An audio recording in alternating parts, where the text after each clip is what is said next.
Up on the wild, lonely mountains of Greece lived the Oreads, the nymphs or fairies of the hills, and among them one of the most beautiful was called Echo. She was one of the most talkative, too, and once she talked too much and angered Hera, wife of Zeus, king of the gods.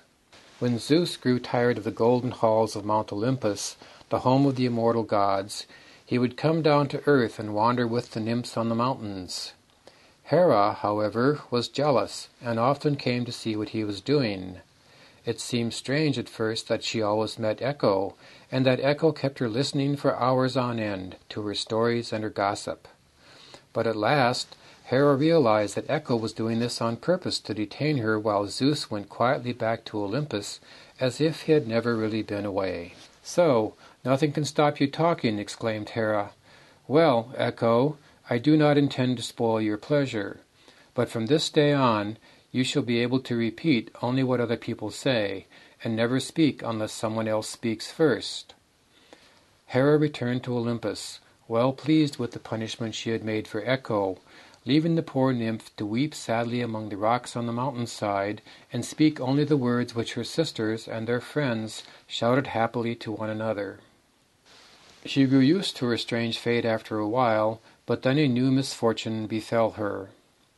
There was a beautiful youth called Narcissus, who was the son of a nymph and the god of a nearby river. He grew up in the plain of Thebes until he was 16 years old, and then began to hunt on the mountains toward the north where Echo and her sister Oreads lived. As he wandered through the woods and valleys, many a nymph looked on him and loved him. But Narcissus laughed at them scornfully, for he loved only himself. Further up the mountains, Echo saw him. At once her lonely heart was filled with love for the beautiful youth, so that nothing else in the world mattered but to win him. Now she wished indeed that she could speak to him words of love, but the curse which Hera had placed upon her tied her tongue, and she could only follow wherever he went, hiding behind trees and rocks, and feasting her eyes vainly upon him. One day Narcissus wandered further up the mountain than usual, and all his friends, the other Theban youths, were left far behind. Only Echo followed him, still hiding among the rocks, her heart heavy with unspoken love. Presently Narcissus realized that he was lost, and hoping to be heard by his companions, or perhaps by some mountain shepherd, he called out loudly, "Is anybody here?" "Here!" cried Echo.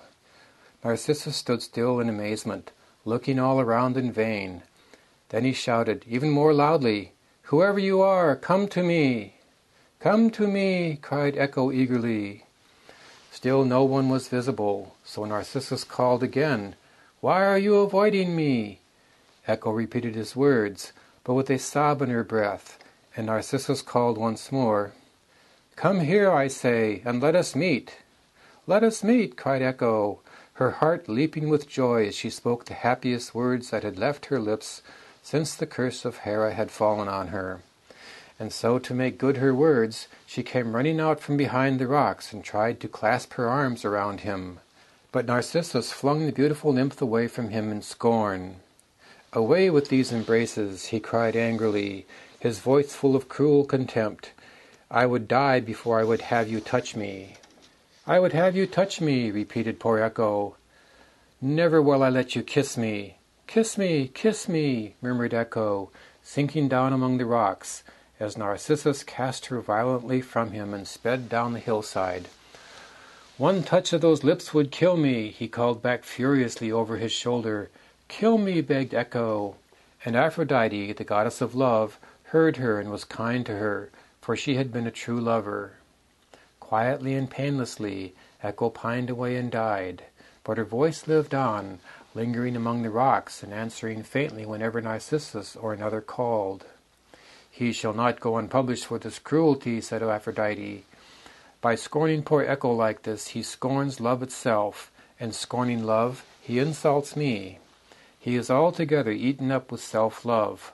Well, he shall love himself and no one else, and yet shall die of unrequited love." It was not long before Aphrodite made good on her threat, and in a very strange way. One day, tired after hunting, Narcissus came to a still, clear pool of water away up the mountainside, not far from where he had scorned Echo and left her to die of a broken heart. With a cry of satisfaction, for the day was hot and cloudless, and he was parched with thirst, Narcissus flung himself down beside the pool and leaned forward to dip his face in the cool water.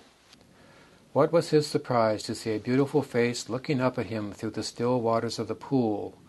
The moment he saw, he loved, and love was a madness upon him so that he could think of nothing else. "Beautiful water nymph," he cried, "I love you. Be mine." Desperately he plunged his arms into the water, but the face vanished, and he touched only the pebbles at the bottom of the pool. Drawing out his arms, he gazed intently down, and as the water grew still again, saw once more the face of his beloved.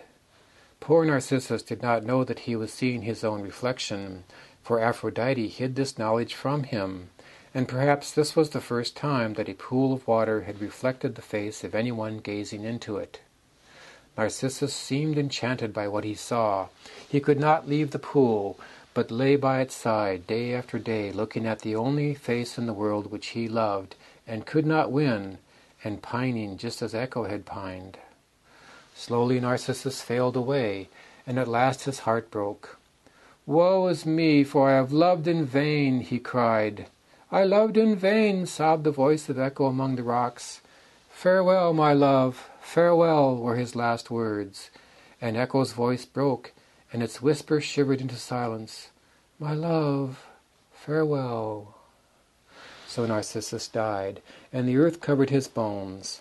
But with the spring, a plant pushed its green leaves through the earth where he lay, and as the sun shone on it, a bud opened and a new flower blossomed for the first time.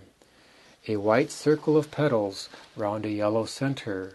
The flowers grew and spread, waving in the gentle breeze which whispered among them like Echo herself, come to kiss the blossoms of the first Narcissus flowers.